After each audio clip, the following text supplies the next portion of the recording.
Will democracy survive in the next couple of years? And essentially, we are the same.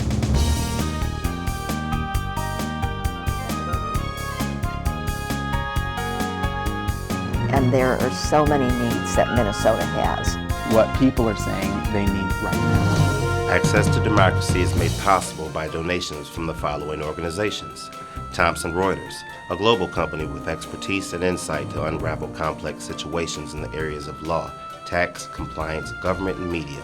Their worldwide network of journalists and editors keep customers up to speed on relevant global events. Thomson Reuters, the Answer Company. Crutchfield Dermatology, a full-service treatment center in Medi-Spa in Eagan. Their goal is to help you look good and feel great with beautiful skin. With service built around courtesy, dignity, and respect, Mayo-trained Dr. Charles Crutchfield personally treats each patient and is acknowledged as one of the nation's best physicians. Firefly Credit Union, with locations throughout the Twin Cities, has proudly served Minnesotans since 1925. Firefly guides its members forward by delivering customized financial solutions to improve their lives in all aspects of banking. Firefly Credit Union, they light the way with life illuminated.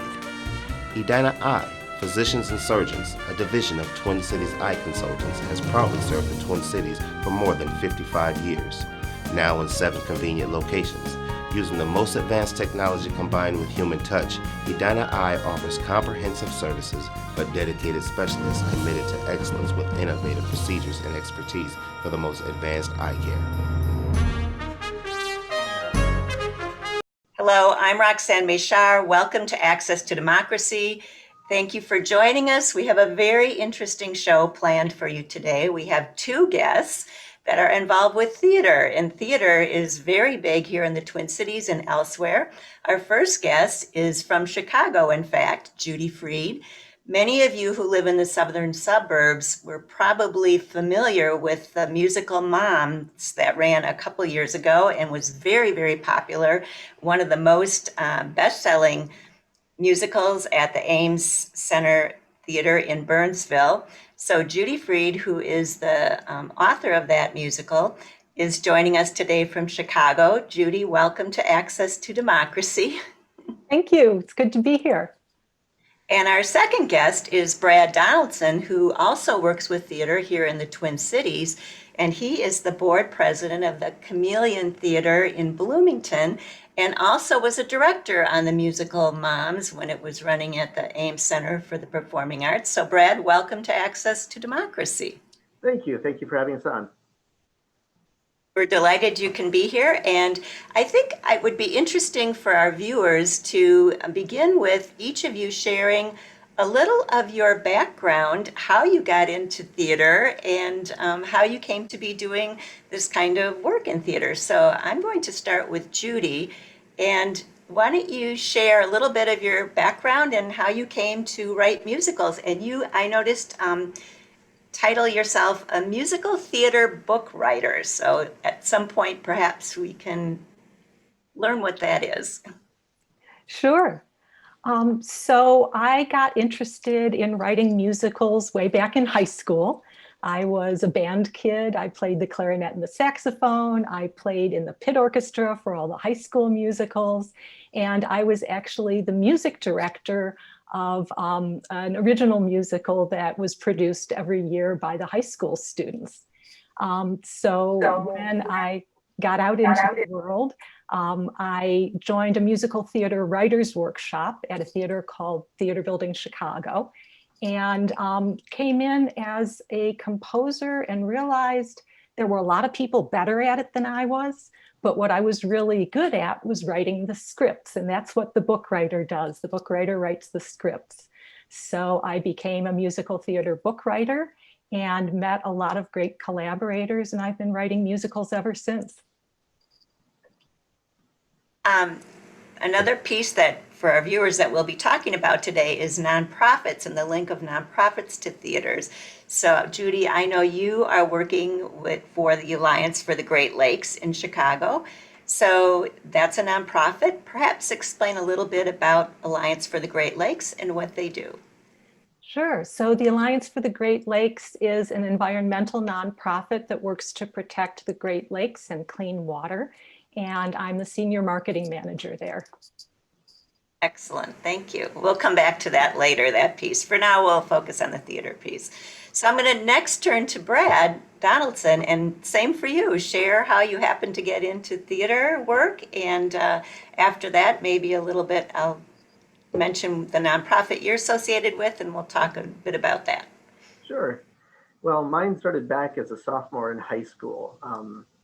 The English teacher I had at the time was a brilliant, brilliant individual. And instead of having us always read in things, he actually played the music from Les Mis and introduced us to that. And instantly I was captured.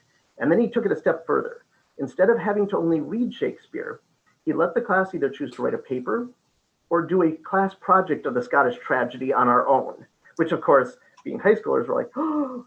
So camp ensued, and instantly I fell in love with theater. And so I started to explore it. And then in college, tried an acting for non-majors class. And it was I and someone else who knew theater and a bunch of the hockey team, which means we looked really good. So thus I thought, oh, I have some interest in this. And from there on, I took an English and theater degree out of the U of M and was part of forming the Chameleon Theater Circle back 22 years ago. On the nonprofit side, at about the same time, 22 years ago, I joined the Minnesota Brain Injury Alliance, which is a nonprofit that helps individuals that have sustained brain injuries and strokes, concussions, and the like. And our goal is to help them navigate the service systems and make sure their quality of life is as strong as it possibly can be in waters that they never intended to tread. Thank you for sharing that. We will come back to that too, just like the Alliance for the Great Lakes. Interesting, though, that you both got involved in high school and earlier, even that at a very young age, you knew this was something you wanted to be involved in. Very interesting. And it sustained and stayed with you all this time because, Judy, I'm going to come back to you. I know schooling, raising a family. I met you, in fact, when you were working at Spiegel, as I was working at Spiegel many years ago. How did that stay with you all this time? It's always been a love of mine, and having collaborators for me is really the key. As I mentioned, when I joined the Musical Theater Writers Workshop, I became part of a whole community of writers, and I met some wonderful composers and lyricists and other playwrights. And being able to work with them and share with them, and then bring what we've written to actors and musicians and directors and choreographers. Musical theater is the most collaborative of all the theater arts, I feel. And just having that community to be part of at various different phases of my life has been just a wonderful experience. It really has sustained you. And interesting too, because when I worked with you, it was very much, you were working with numbers, you were working with the other side of your brain, if you will, and clearly the creative side comes to the fore here. So it's just interesting to me.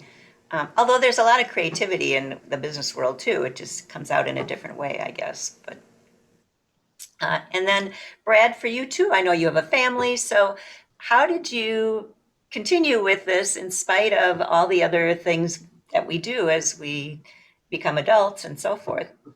It is always a balancing act, but I do believe for me, theater helps reinforce and remind me of the good that can be in the world, the way we can look at other people's opinions, thoughts, feelings, and maybe there build a better world, a better place. And it's been fun to take some of those lessons and try to pass them on to my kids. Directing kids theater, since I've had children, has been a new endeavor. And that's a whole different ball game. There's a whole new world, but it is fun to watch them discover ways to maybe understand someone else. And that, to me, is one of the powers of theater, talking to collaboration, like Judy had mentioned. Getting to know and understand each other is such an amazing opportunity. That's true, and that's one of the hallmarks of theater. So very true what you're saying. I think for our viewers, because of this past year and COVID happening, people are curious what's going on with theater, what's happening in the world of theater. Is everything come to a screeching halt? What are the options going forward? So I just want to spend a little time getting your takes, your experience, your observations of the world of theater and what might be happening there, anything that you've noticed, what your experiences have been. And I'm going to, again, Judy, I'll just move to you and ask you to share a little bit about what your observations are and your experience during this past year. Let our viewers know. Yeah, so it's been a tough year. In March, March of last year, everything just ground to a halt. I know Chameleon Theater had been talking about doing a remount of Mom over the summer, and that had to be canceled. A lot of theaters, they went through that initial period where they didn't know if they should postpone or cancel or what. But it's pretty clear now that live performance of most kinds are going to be among the first that were stopped and the last businesses to come back when things reopen. What's been interesting to me is sort of what's been happening in the meanwhile. And some theaters have been trying to do work online. Some theater artists have been establishing new collaborative working relationships online. It's not the same as everybody being in the same room and breathing together, but it has been a way for us to connect and sustain each other and try to get through this time. And hopefully to start some new projects that you may be seeing a year or two from now when things do open up again. Interesting. Brad, how about you? What have you observed? What experiences have you had? Similar, piggybacking off of what Judy had said, it has been tough for theaters with plans of Mom remounting over the summer. We had secured a space, we had put a cast together, and all of a sudden you had to tell everybody, go home and wait, and we'll see what happens.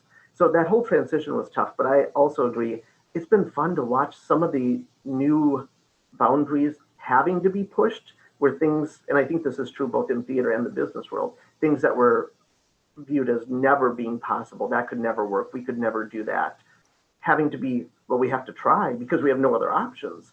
And I think it'll make theater at times more accessible to certain populations that maybe couldn't access theater due to either distance or items like that, whether cost, distance, feasibility, as well as as Chameleon, we're still doing some online readings that we're recording and we're hopefully going to be releasing.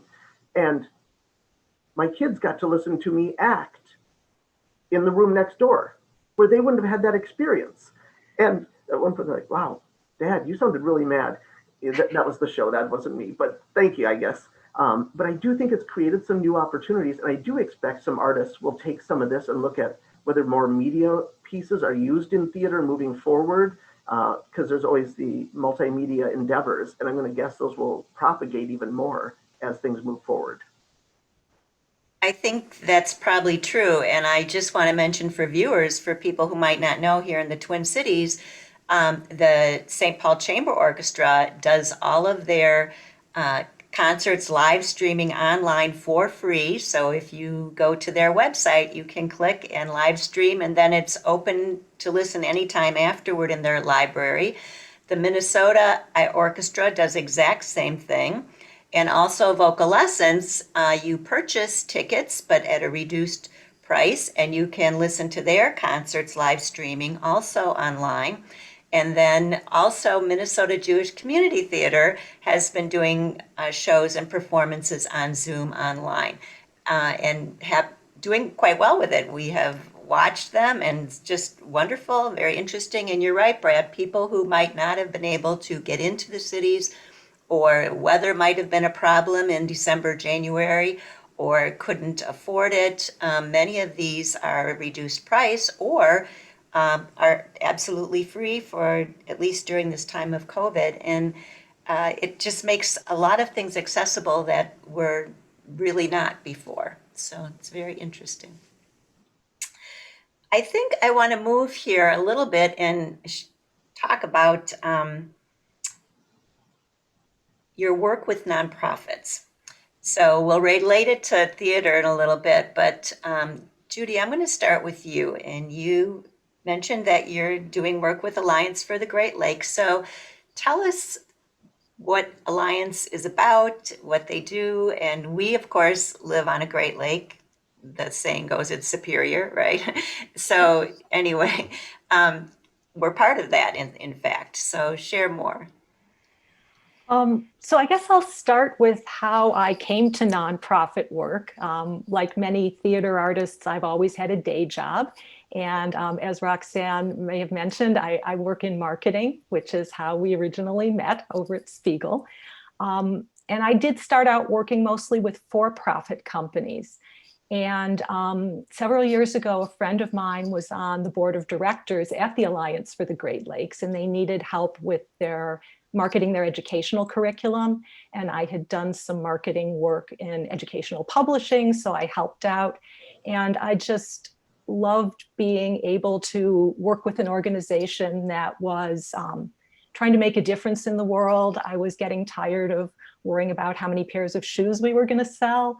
And this felt like it was something that would really benefit the community and the area where I lived. And so I applied for the first marketing position when they created a marketing position, and I've been there ever since. And some of the things that we work on there are safe, affordable drinking water, pollution and invasive species, environmental justice, harmful algal blooms, and we have a volunteer program called Adopt a Beach, where in the pre-COVID times, about 15,000 people a year would go out all over the Great Lakes region and clean up trash off their beaches and record what they found in an online database. I'm curious too, you may not know about this, but I remember when Toledo had that problem with their drinking water, which I think they still might have. Alliance was pretty focused there, weren't they? If I recall, is that correct?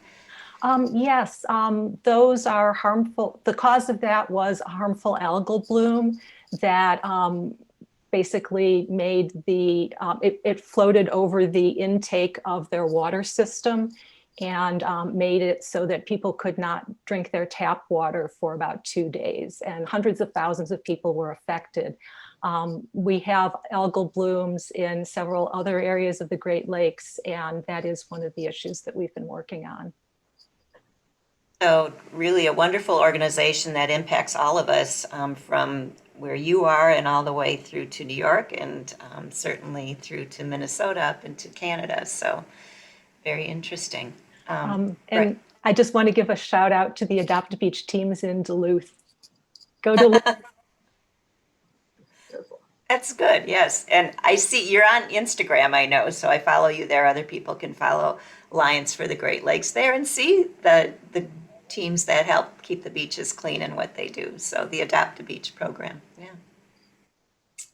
So Brad, I'm going to move to you and have you share a little bit about your work and what is being done at the Brain Injury Association of Minnesota, which is what you're associated with.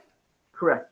So our nonprofit focuses on helping individuals and their family members and professionals throughout Minnesota that have been affected by brain injury get connected to services, supports, understand some of the options out there, help understand this new journey they're walking.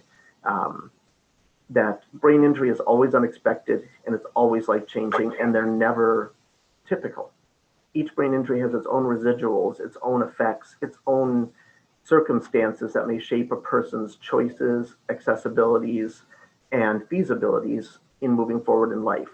And we're here to help individuals walk that path, to get them connected to the services that will move them along in the way they want to have the least restrictive environment and the best quality of life they can. And that's originally what drew me to this place 22 years ago, is watching that. The point was, I can't fix this, but I can listen and I can try to understand and I can find out what is meaningful to you in your journey, and I can maybe help. That's what we focus on. All of our services and supports are free. Because the individuals that need our help shouldn't be the ones to support it. So we look for revenue through other sources so that we can be there for the families when they need help. Now, certainly brain injuries can happen to anyone at any time for a myriad of reasons, but with an aging population, strokes comes to mind.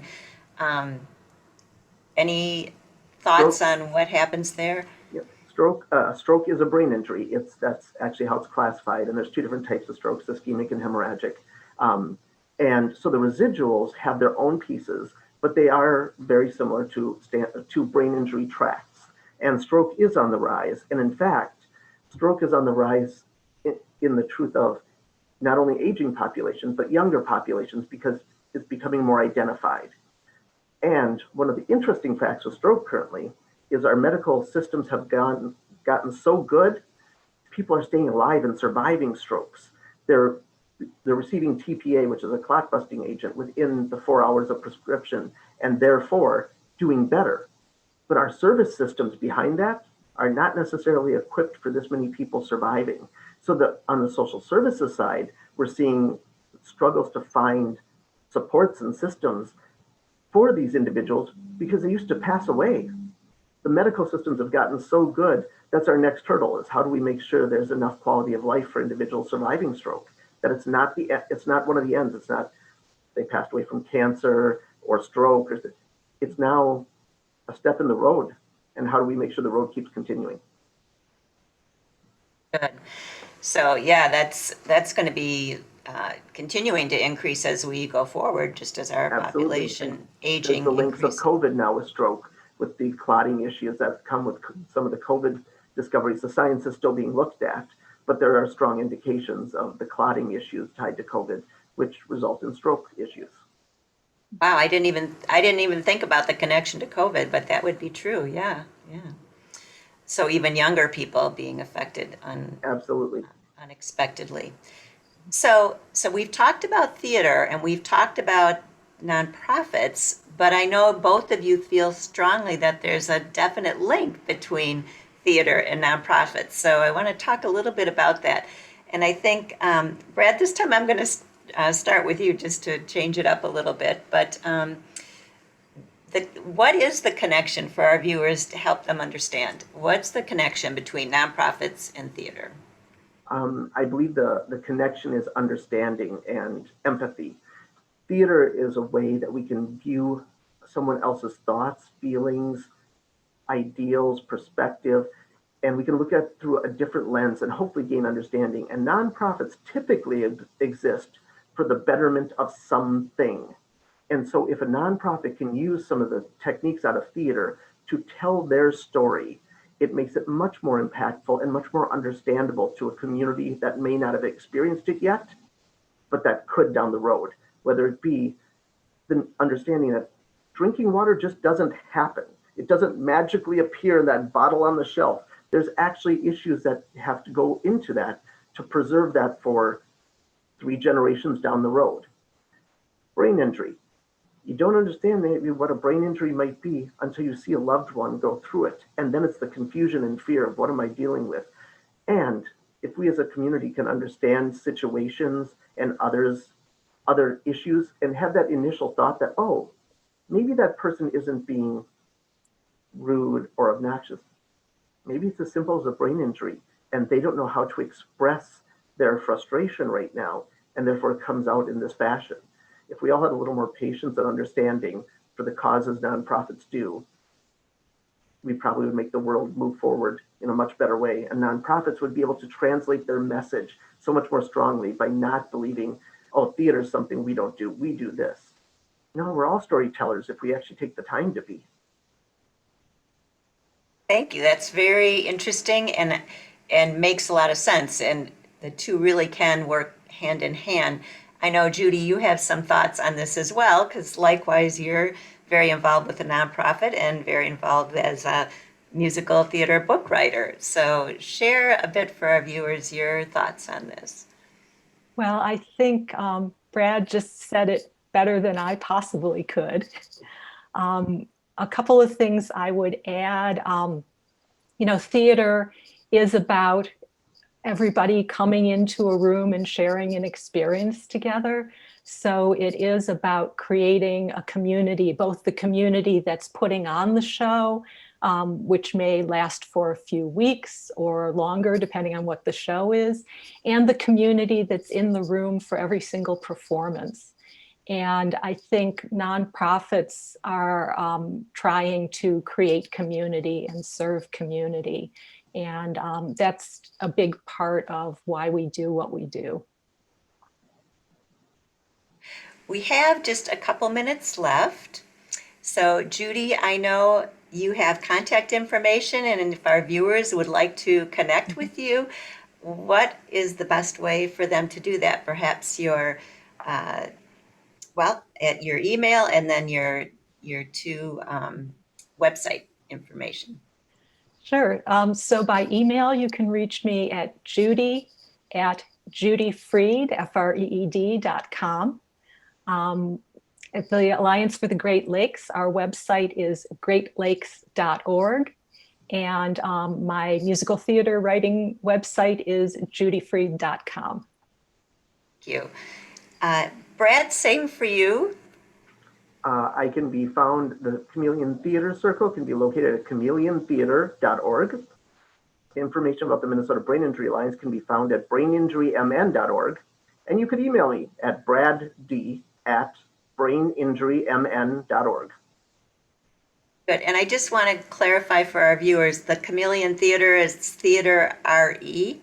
Correct. THEATRE. Very good. We have just a couple minutes left here. Judy, could you share why it's important for viewers to support nonprofits? Yes, I think, now more than ever with COVID, with so many people out of work, with hunger rising in our communities, it's extremely important to support nonprofits in whatever way you can, whether that's financially, volunteering, even showing up online just to participate in something. And I would urge everybody, if you have the capacity, start with the organizations that are critical for people's survival right now, especially the food banks. And then if you have a little more capacity, remember that brain injuries are still happening. They happen at any time. People still need clean water. There are youth organizations that are still serving folks. Certainly all the performing arts organizations have been impacted, and do what you can to help out. Thank you. And Brad, likewise for theaters, closing comments for you in terms of supporting theaters. Absolutely. Anything people can do, attend online readings that theaters are offering, their online performances. And especially when the world comes back and we actually can be in a room together, smiling at each other and sharing the experience, remember to support the big theaters, but also remember to support the smaller theaters, because a lot of times the smaller theaters are where some of the spring up works come from. And those are the things that can provide some new, interesting perspectives for the world to consider. So small and big alike both need that attention, and hopefully attention will be paid, to quote Death of a Salesman.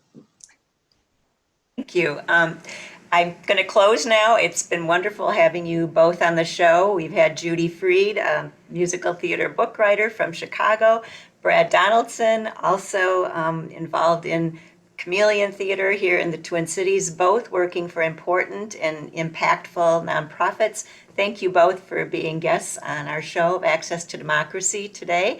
I'm Roxanne Meshar, and thank you for joining us. To our viewers, and until next time, bye for now.